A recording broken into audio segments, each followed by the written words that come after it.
ശേഖരൻകുട്ടി, നീയാടാ ഈ കുടുംബത്തിലെ വിളക്ക്. ദുഃഖത്തോടെ കടന്നു പോകേണ്ട ഈ ദിവസത്തില് സന്തോഷം കൊണ്ടുവന്നത് നീയാ. നീ പ്രേമേന്ദ്രനെ കണ്ടിട്ടില്ല എന്നുള്ളത് എനിക്കറിയാം.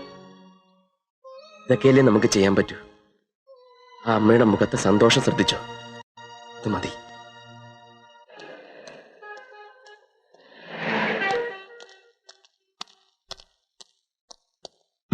മിസ്റ്റർ പ്രേമേന്ദ്രൻ, ഇത് പതിവ് പ്രോഗ്രാം ആണോ അതോ കുറ്റബോധം കൊണ്ടാണോ? എനിക്ക് അല്പം സംസാരിക്കാനുണ്ട്. വരൂ. സമ്മതിച്ചു തന്നിരിക്കുന്നു. തന്നെ ഇത്രയും കഠിന ഹൃദയനാക്കാൻ സഹായിച്ച തന്റെ ഭാര്യയും അമ്മായിയമ്മയും. ഒരു കാര്യം ഓർത്തോ, അമ്മയോളം വരില്ല അമ്മായിയമ്മ. അമ്മയുടെ പിറന്നാളെങ്കിലും ഓർമ്മിച്ചെത്തുമെന്ന് കരുതി തനിക്ക് വേണ്ടി കാത്തിരിക്കായിരുന്നു തന്റെ അമ്മ. 100 വർഷം തപസ്സിരുന്നാലും അതുപോലൊരു അമ്മയെ തനിക്ക് കിട്ടില്ല. നിനക്കൊന്നും വേണ്ടാത്ത ആ അമ്മയെ എനിക്ക് തരുവോ? എന്ത് വില വേണമെങ്കിലും തരാം, എത്ര വേണമെങ്കിലും ചോദിച്ചു. പിന്നീട് ഒരിക്കലും അവകാശം പറഞ്ഞോണ്ട് വന്നേക്കരുത്. തരില്ല ഞാൻ, ഒന്ന് കാണാൻ പോലും. ബന്ധത്തിന്റെയും സ്വന്തത്തിന്റെയും വില ദിവസങ്ങൾ കൊണ്ട് മറന്ന താൻ നന്നാവില്ല. ആ അമ്മ ഉള്ളുരുകി തന്നെ ഒന്ന് ശപിച്ചാൽ ആ ശാപം ഒരു കാലത്തും തന്നെ വിട്ടുപോകില്ല, താൻ മരിച്ചാലും.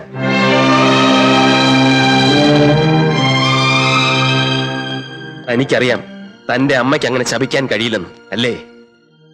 ആ മനസ്സ് മുഴുവൻ സ്നേഹമാണോ, മക്കളോടുള്ള സ്നേഹം. ഒന്നോർത്തോ, അച്ചി വീട്ടിൽ ഇങ്ങനെ പുറത്താൽ ഒരു പട്ടിയുടെ വില പോലും ഉണ്ടാവില്ലെന്ന്.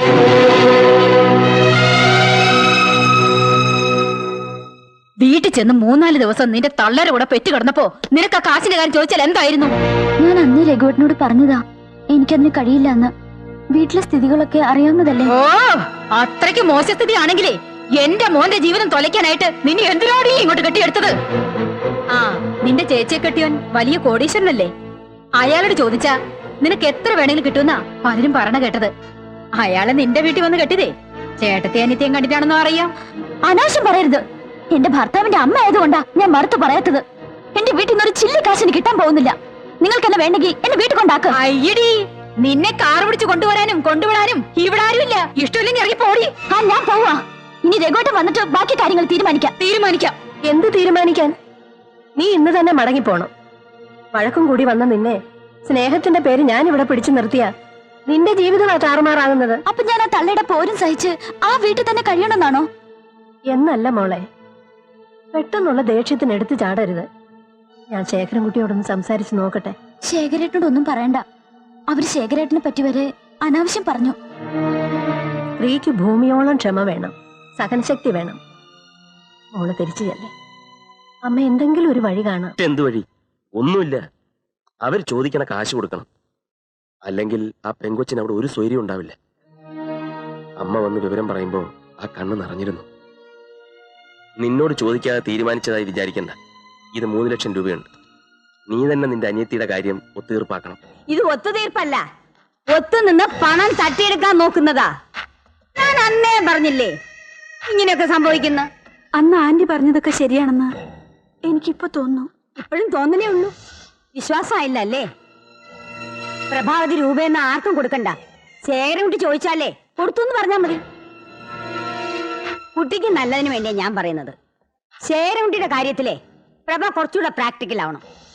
എന്റെ മോള് രേണുവിനെ കണ്ട് പഠിക്കണം. നാട്ടുകാരും വീട്ടുകാരും ഒക്കെ പറയും പ്രേമേന്ദ്രൻ ഭാര്യയുടെയും ഭാര്യയുടെ വീട്ടുകാരുടെയും കൺട്രോളിലാണെന്ന്. ശരിയാ, ഒരു പരിധി വരെ. അതുകൊണ്ട് എന്താ, അവർക്കൊരു ലൈഫ് ഉണ്ടായി.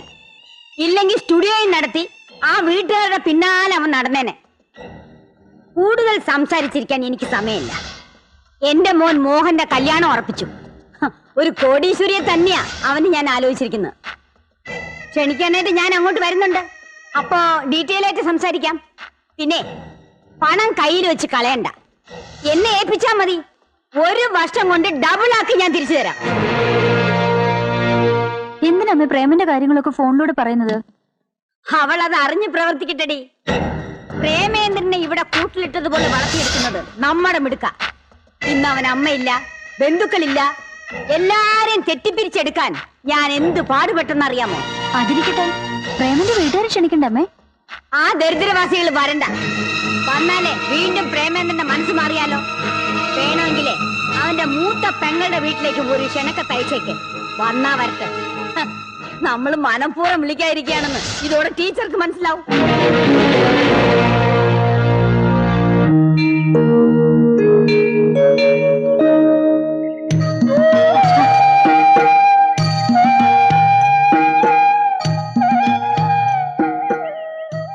നീ മറന്നില്ല അല്ലേ?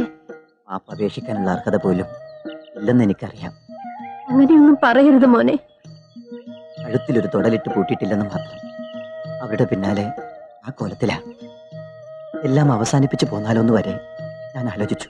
നിന്റെ ഭാര്യയെ വിഷമിപ്പിക്കുന്ന കാര്യങ്ങളൊന്നും എന്റെ മോൻ ചെയ്യണ്ട. നീ വീട്ടിലേക്ക് വാ. വേണ്ട. കുഞ്ഞുപെങ്ങളുടെ കല്യാണത്തിനും പെറ്റമ്മയുടെ പിറന്നാളിനും എത്താത്തവര് അങ്ങോട്ട് കയറണ്ട. ബാലേന്ദ്ര, ഇവിടെ കാത്തുനിന്നത് അമ്മയെ കാണാനുള്ള മോഹം കൊണ്ടല്ലെന്നറിയാം. പിന്നെന്താണാവോ വിശേഷിച്ച്? മോഹന്റെ കല്യാണം ഉറപ്പിച്ചു. എനിക്കാനായിട്ട് ബന്ധുവീട്ടിലെ കല്യാണം ക്ഷണിക്കാൻ വഴിയോരത്ത് കാത്തുന്ന മോൻ. കൊള്ളാം, നല്ല നാട്ടു നടപ്പ്. ഇതും അവര് പഠിപ്പിച്ചു തന്നാണോ അതോ അവരറിയാതെ വന്നതോ? അവിടെ ആരാ ക്ഷണിക്കാനും പോകാനും ഒക്കെ ഉള്ളത്? ഓ, ഞാനത് മറന്നു. ഇപ്പൊ അവിടുത്തെ ആളല്ലേ, അപ്പൊ തീർച്ചയായിട്ടും ക്ഷണിക്കും. ഞാൻ അങ്ങനെ ഒന്നും ചിന്തിച്ചിട്ടില്ല. കല്യാണം വരുന്ന ഞായറാഴ്ച 26-ാം തീയതി. എല്ലാവരും വരണം, വരാതിരിക്കരുത്.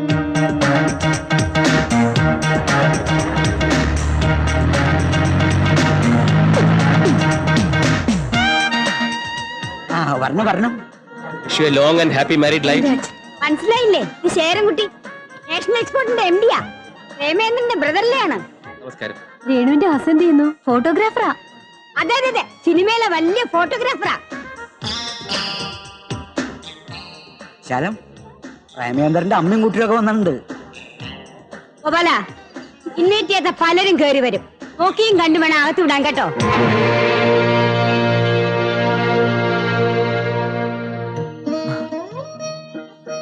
ഒളിച്ചു പറഞ്ഞാണെന്ന് മനസ്സിലായില്ലേ? എന്തിനാ അമ്മ ക്ഷണിക്കാതെ വന്നത്? നിങ്ങളെ പ്രേമേന്ദ്രനെ വിളിച്ചു. ഞങ്ങളുടെ അടുത്ത് ക്ഷണക്കത്തും കിട്ടിയിരുന്നു.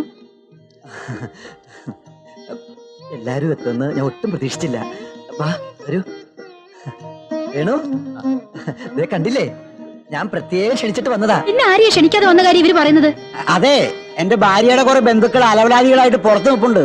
അവര് കയറി വന്നാ കയറ്റി വിടണ്ടെന്നാ പറഞ്ഞത്.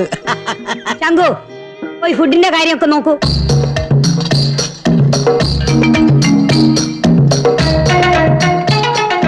ഇത് കണ്ടിട്ട് എനിക്ക് മണ്ണിരേ ഓർമ്മ വരുന്നു. എനിക്ക് ഞാഞ്ഞൂല് പോലെ ഇരിക്കുന്നു. ഇതിന്റെ പേരെന്താ? കൊള്ളാം. മുത്തശ്ശിനി വന്നേ. അവസാനം കഴിച്ചാ മതി, വെറുതെ ആളുകളെ കൊണ്ട് അതും ഇതും പറയിപ്പിക്കാൻ.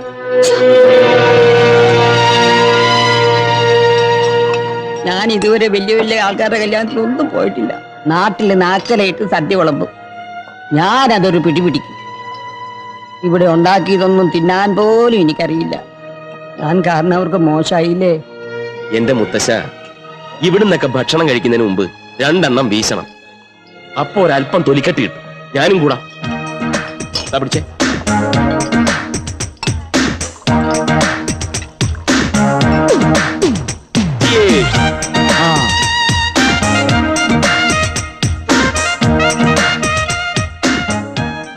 Ladies and gentlemen, I am Sherankutty, managing director of National Exports. കൂടുതൽ എന്ത് പറയാനാ, ഞാൻ 2 എണ്ണം വീശിയിട്ടുണ്ട്. ക്ഷമിക്കണം. നിങ്ങളോട് 2 വാക്ക് സംസാരിക്കാൻ വേണ്ടിയാ ഞാൻ സ്വയം പരിചയപ്പെടുത്തിയത്. ഇവിടെ പ്രേമേന്ദ്രന്റെ അമ്മായിയമ്മ, ഓ എന്താ അവരുടെ പേര്, ഒരു വല്ലാത്ത വിശാലാക്ഷി. വിശാലം, മിസ്സസ് വിശാലം. ഓ മിസ്സസ് വിശാലം. അവരിവിടെ പലരെയും പരിചയപ്പെടുത്തുന്നതും സ്വീകരിക്കുന്നതും കണ്ടു. പക്ഷെ മനഃപൂർവ്വം ഒരാളെ മറന്നു, എന്റെ അമ്മായിയമ്മേ. അപ്പൊ നിങ്ങൾ ചോദിക്കും, എന്റെ അമ്മായിയമ്മ ഇവിടെ പരിചയപ്പെടുത്തേണ്ട പ്രസക്തി എന്താണെന്ന്. ഈ പൊടി, എന്റെ അമ്മായിയമ്മ എന്ന് പറഞ്ഞത് നിന്റെ അമ്മയാ. നിന്റെ അമ്മയെ പരിചയപ്പെടുത്തുന്നത് എനിക്ക് അഭിമാനമാ, നാണക്കേടല്ല. ടീച്ചറമ്മ, ടീച്ചറമ്മ എവിടെ? ടീച്ചറമ്മോ, ടീച്ചറമ്മേ, ഇവിടെ എന്തേ? ഇങ്ങോട്ടൊന്ന് വന്നേ.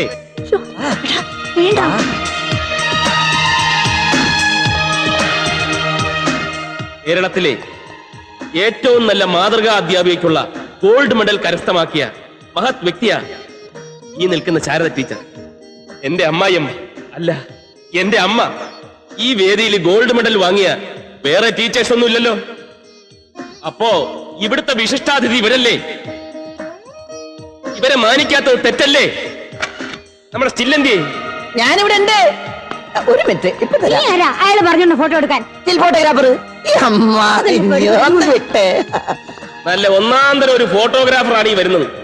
ദുരഭിമാനത്തിന്റെ പേരില് സ്റ്റുഡിയോ വരെ പൂട്ടിച്ചിട്ട് ഇപ്പൊ വീട്ടിലിരുത്തിരിക്കുക. അടിച്ച പണി മറക്കണ്ടടോ, ഒരെണ്ണം എടുത്തോ.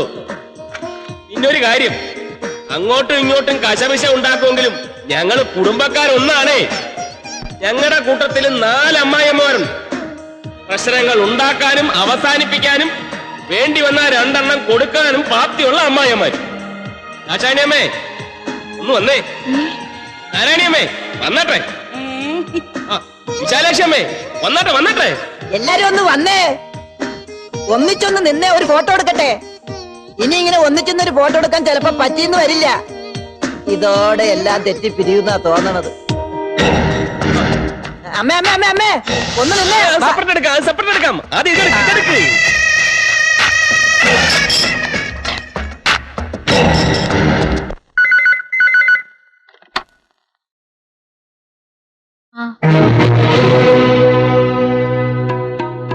സുലോചന എപ്പോ വന്നു? മോളെ, അമ്മായി എപ്പോ വന്നു? കല്യാണമൊക്കെ കേമായിട്ട് നടന്നല്ലേ? രഘുവേട്ടന്റെ പെണ്ണ് സുന്ദരിയാണെന്ന് ഞാൻ അറിഞ്ഞു. വന്ന പാടെ അങ്ങോട്ട് വരണമെന്ന് കരുതിയതാ. അച്ഛൻ പറഞ്ഞു വേണ്ടാന്ന്.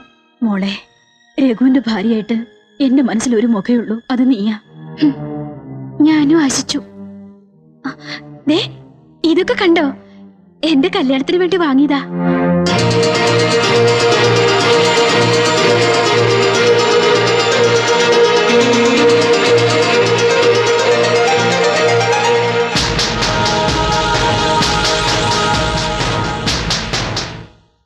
ഗൾഫിൽ നിന്ന് മടങ്ങുമ്പോ ഞാൻ ഇനി തിരിച്ചു പോകില്ലെന്ന് കണക്ക് കൂട്ടിയിരുന്നതാ.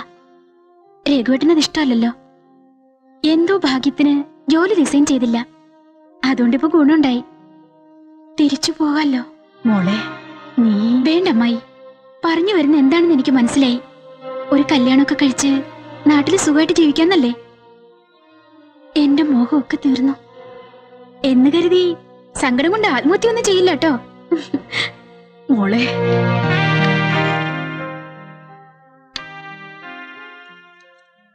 ഈ വാച്ച് രഘുവേട്ടന് കൊടുക്കണം. ഒരു ചെറിയ ഗിഫ്റ്റ്. ഈ സുലോചന സന്തോഷത്തോടെ തന്നതാണെന്നും പറയണം. രഘുവിന്റെ ഭാര്യയായിട്ട് നീ തന്നെ എന്റെ വീട്ടിലേക്ക് വരും.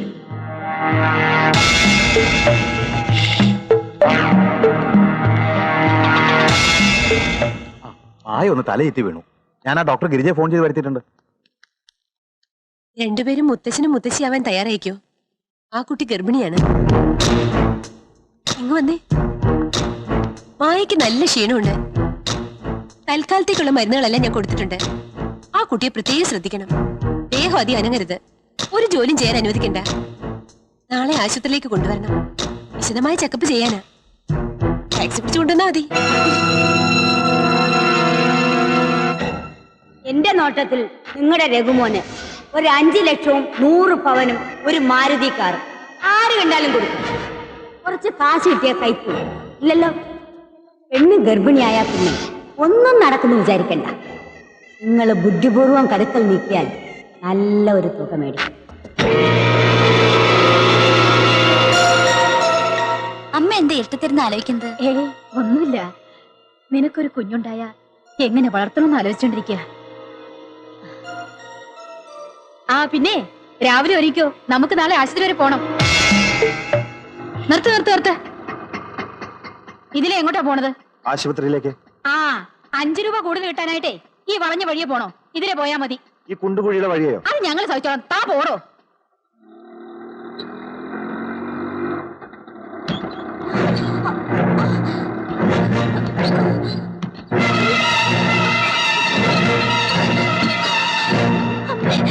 എന്താ അതിനല്ലേ നമ്മൾ ആശുപത്രിയിൽ പോണത്? വണ്ടി നിർത്തണോ? ഒരു രോഗി വണ്ടിയിൽ നിന്ന് കരയുമ്പോഴാണോ വണ്ടി നിർത്തുന്നത്? വേഗം ആശുപത്രിക്ക് വണ്ടി വിടോ. ഇപ്പൊ എന്നെ ശരിയാക്കി.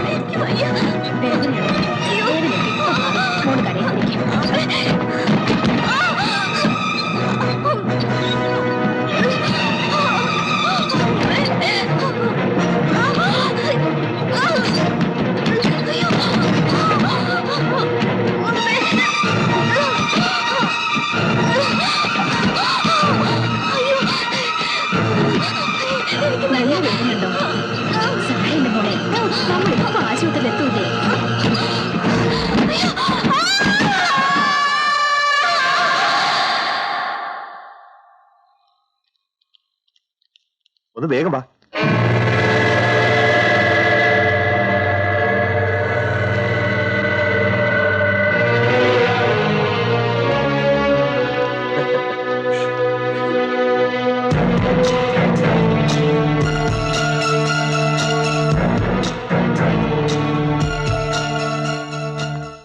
എന്താ എന്ത് പറ്റി? എന്റെ പൊന്ന് സാറേ, ഈ പെങ്കൊച്ചിനെ കേട്ടിട്ട് ആ തള്ള എന്നെ കൊണ്ട് കുണ്ടുകുഴിയുള്ള വഴി കൂടെ വണ്ടി ഓടിപ്പിച്ചു. അലസിന്നാ തോന്നുന്നത്. അത് നിനക്കെങ്ങനെ അറിയാം? രക്തം പോയത് കണ്ടില്ലേ? പെണ്ണുങ്ങൾക്ക് രക്തം പോണെന്ന് അന്വേഷിച്ചു നടക്കാതെ വണ്ടി എടുത്തിട്ട് പോടോ. അതിന് എന്നോട് ചൂടാവുന്ന എന്തിനാ? ആഹാ. ഡോക്ടർ, ഞാൻ ആ കുട്ടിയുടെ റിലേറ്റീവ് ആണ്. എന്ത് പറ്റി? It's A habitual abortion. ദേഹം അനങ്ങാതെ സൂക്ഷിക്കണമെന്ന് ഞാൻ പ്രത്യേകം പറഞ്ഞിരുന്നല്ലോ. ഓട്ടോയിൽ കയറ്റി കൊണ്ടുവന്നുകൊണ്ടാണോ? ടാക്സി പിടിച്ച് വന്നാൽ മതി, ഞാൻ പ്രത്യേകം പറഞ്ഞതാ. എന്തിനാ ഇത്രയും ക്രൂരത? നിങ്ങൾ ഒരു അമ്മയല്ലേ? താൻ എന്തോന്നായി പറയണത്? ഞാൻ മനസ്സാവാച കർമ്മണ, അല്ലെങ്കിൽ തന്നെ തനിക്കെന്ന് എത്രയ്ക്ക് തണ്ണം? ഞാനും കൂടെ മുൻകൈ എടുത്ത ഈ കല്യാണം നടത്തിയത്. തനിക്ക് നേട്ടമുണ്ടായി കാണും. വൃത്തിയോട് പറഞ്ഞാലുണ്ടല്ലോ. നീ ഉണ്ടായി. എന്ത് തെറ്റാ പെണ്ണ് നിങ്ങളോട് ചെയ്തത്? പറ. നിങ്ങൾ ചോദിച്ച പണം ഞാൻ തന്നില്ലേ? ആര് തന്നു? എപ്പോ തന്നു? പ്രഭേ, ഞാൻ നിന്നെ ഏൽപ്പിച്ച കാശ് നീ ഇവർക്ക് കൊടുത്തില്ലേ? പതുക്കെ എന്തിനാ ഇങ്ങനെ ബഹളം വെക്കുന്നേ? കൊടുത്തോ ഇല്ലയോ? പറയടി. ഇല്ല, ചോദിക്കുമ്പോ കാശ് കൊടുക്കാൻ മായ നിങ്ങളുടെ ആരാ? എന്റെ അനിയത്തിയല്ലേ? അവളുടെ കാര്യം നോക്കാൻ അവളുടെ കെട്ടിയാൻ അറിയാം. പ്രഭേ, നീ എന്തൊക്കെയായി പറയുന്നത്? ഇത്രയും പബ്ലിക്കായിട്ട് ഒച്ചയെടുത്ത നാട്ടുകാർ വിചാരിക്കും നിങ്ങളുടെ കൊച്ചു അലസിപ്പോയെന്ന്. എടി, നിന്റെ കരണം പൊട്ടിച്ചൊന്ന് തരാൻ പലപ്പോഴും എനിക്ക് തോന്നിയിട്ടുണ്ട്. പരസ്യമായി ഭാര്യയെ തല്ലുന്ന ഒരു ചെറ്റ ഭർത്താവല്ലാതായി പോയി ഞാൻ.